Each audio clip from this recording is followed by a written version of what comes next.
often furry creature that bounces and jumps. Welcome home, Moon Goddess. This one talks too. Allow me to introduce myself. I am a Dodoco from a distant archipelago, the most mischievous of all my Dodo brothers and Dodo sisters. When the going got tough, I powered through, and when I met obstacles, I boomed them away. That sounds like a lot of fun. Doesn't it just? Oh, but then the trouble started. Recently, I found a lovely beach, the same beautiful jelly color as my hometown, and so I dove in to have a look. Only to find it overgrown with seagrass and nasty little spiky fish everywhere, looking to turn me into a Dodoco kebab. I made it back to shore by the skin of my teeth, but my tail was sorely hurt. Couldn't you just boom them away? Oh, I wanted to, believe me. But I've heard that you, Moon Goddess, can understand animal speech. The last thing I wanted was to cause a gigantic fuss and get taken to court by a school of spiky fish. I'd be driven out of these waters for good, and my winter holiday would be ruined. And so, dear Moon Goddess, I was wondering if you might lend me your allegiance. Are you roping me into a crime? Oh, let's call it a once-in-a-lifetime carefree adventure. Does that sound better? All the festival goers tonight are dressed up as the Moon Goddess. But there's nothing to say that the Moon Goddess can't disguise herself as a Dodoco, is there? Besides, this is your home. You should be free to be whoever you wish. I'm afraid I'm not well acquainted with Dodocos, Madam Mage. Oh, that's quite all right. We Dodocos are innocent, happy creatures with a free-spirited nature. Many, like myself, are mischievous troublemakers. Others are lazy souls who like nothing better than to lie down on a nice rock and take a nap. In our eyes, every creature who yearns for happiness and freedom is a Dodoco. But perhaps in yours, we Dodoco are a fluffier and more mischievous breed of Kuhenki. Yes, that is a much easier image to follow. Oh, wonderful! Then let's play! Grab onto my tail and follow me into the sea! Time to settle some scores with the bad guys!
Ooh,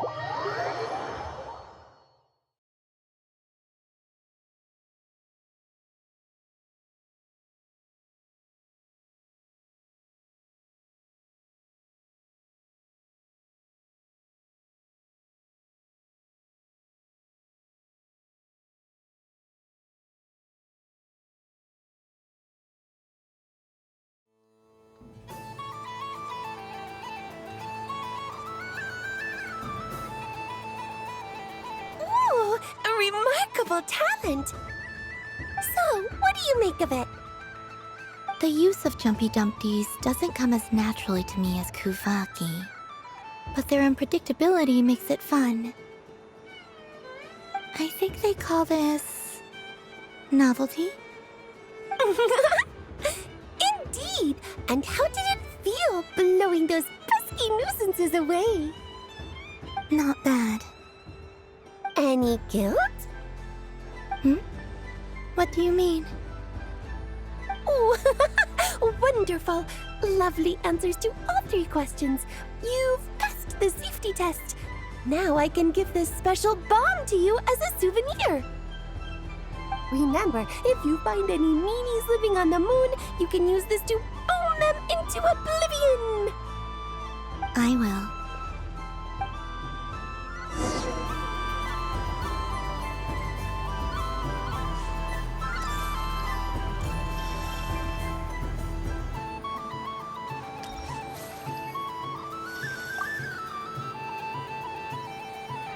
Welcome home, Moon Goddess. Oh, you're the genuine article. Alice was right. This moon prayer night was worth watching after all. Another one that talks. Greetings. Pleased to make your acquaintance. I am the Hexenzirkel member they call B. Barbeloth Trismegistus. Columbina Hyposelenia. Pleased to meet you too. Hyposelenia. A fine name indeed. Now then, Miss Columbina, do you wish to hear a mage's divination? Divination. The Frost Moon Scions used to ask me what would happen in the future. Is this like that? From the perspective of the one seeking answers, perhaps. As you look to your journey ahead, if you seek to understand the unknown, resolve your doubts, and soothe the confusion in your heart, divination could be for you. The unknowns on my journey. Of course, if one wishes to peer into fate, then hydromancy is the more precise option. But that is a complex affair, and to relegate that majestic art to the status of a festive amusement would seem somewhat uncouth. Besides, it is sometimes better to not know fate with great certainty.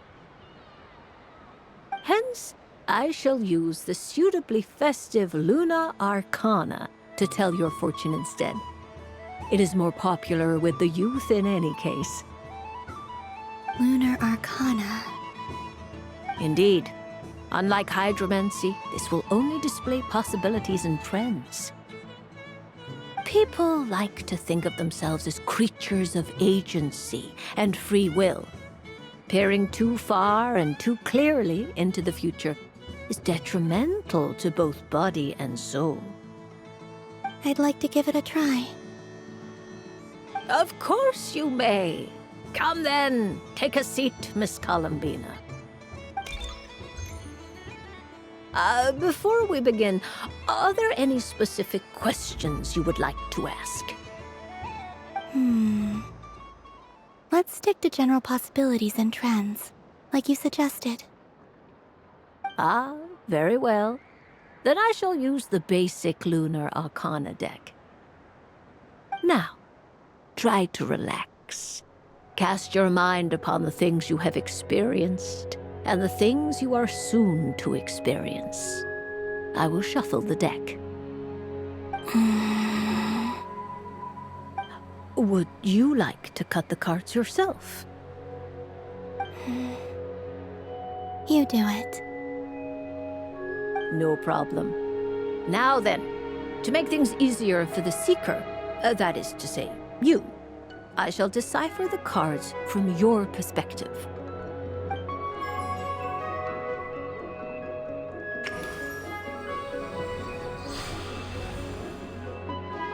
Please, draw the first lunar arcana. This represents destiny and is the foundation for the divination as a whole.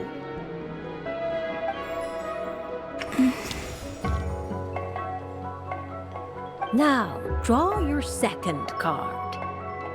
This will stand for the past, the sum of all your experiences that have come before. And now the third arcana. This is the present, your interpretation of the current moment. Finally, the last card. This shall speak of the future, which... Oh.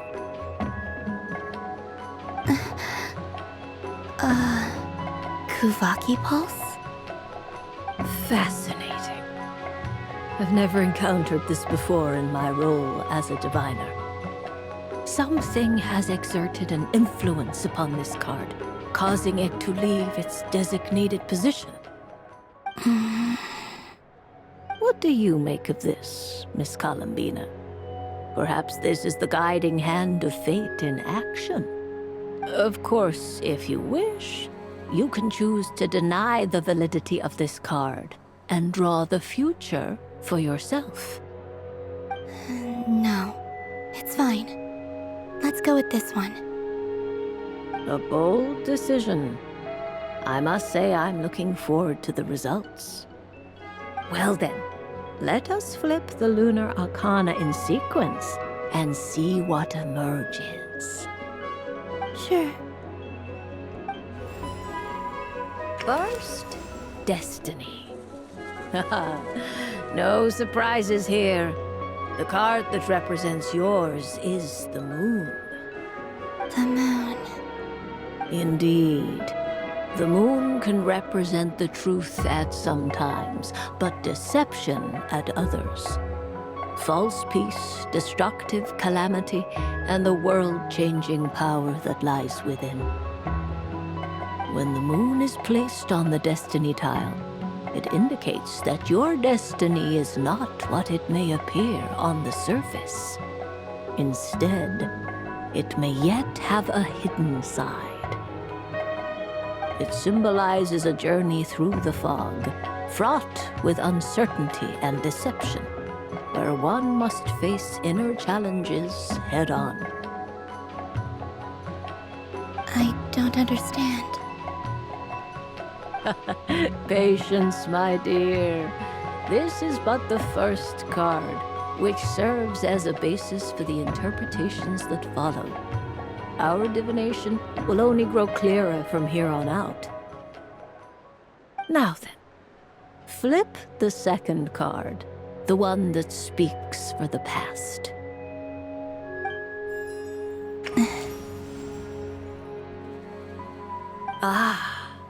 The Hermit, but inverted. Inverted? Yes. The Hermit symbolizes solitude, introspection, and the pursuit of truth. When inverted, it represents isolation, truth out of reach, and a path that leads one astray. Combined with the moon as one's destiny, the Hermit inverted represents a choice you made to stand alone in the past. It was a choice made not out of fear or arrogance, but for reasons that others could not perceive. You fumbled through the darkness without a guide, but you did not find your way. Rather, you went astray. More than once, it would seem. Is this about how I became Kutar despite not wishing to become a god? and how I joined the Fatui because I yearned for a place to belong. I suspect only you know the answer to this question. All is not lost. The past is in the past, and so it shall remain. Shall we look into the present now? Oh my. The Lovers. One of the most interesting Luna Arcana. What does this one mean? This means that you have had an unprecedented emotional experience. The joy of finding your soul becoming intertwined with that of another. A precious and wonderful thing indeed. It's true. I've made a lot of friends recently, and they are very good to me. I like them a lot. That sounds lovely. I am most delighted for you. The Lovers can also represent important decisions, perhaps related to a parting of ways. Now, if I were to guess... Yes. My return to the moon. I understand. Parting with friends is never easy, Columbina.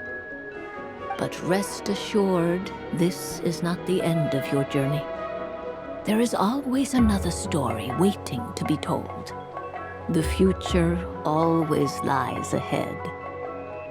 The future. Well now, it's finally time to flip this most mysterious of cards. Why did it appear? And what does it wish to tell you? I'm ready. Very well. Flip this card and see what lies on the other side. Oh, Miss Barbeloth? What is it? this card is death. That doesn't sound very good.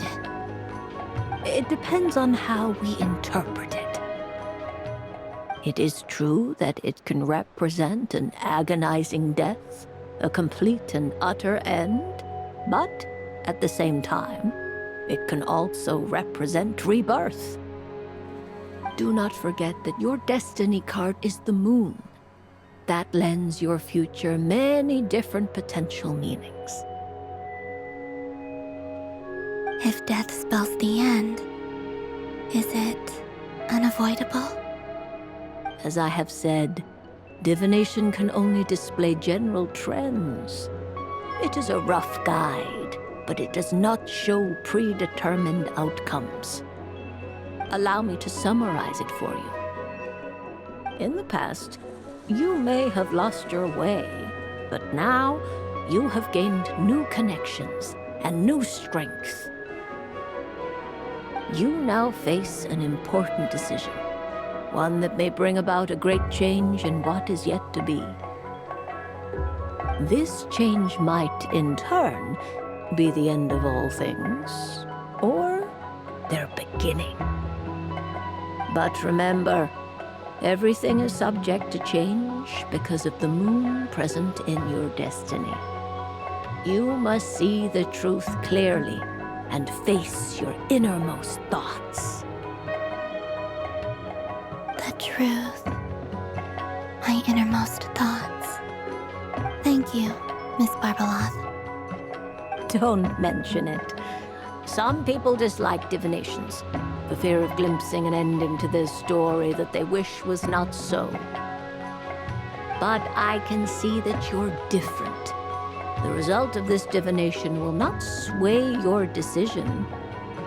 This is a rare quality, and one that diviners always hope to see in the seeker. We are here merely to guide, not to exert undue influence.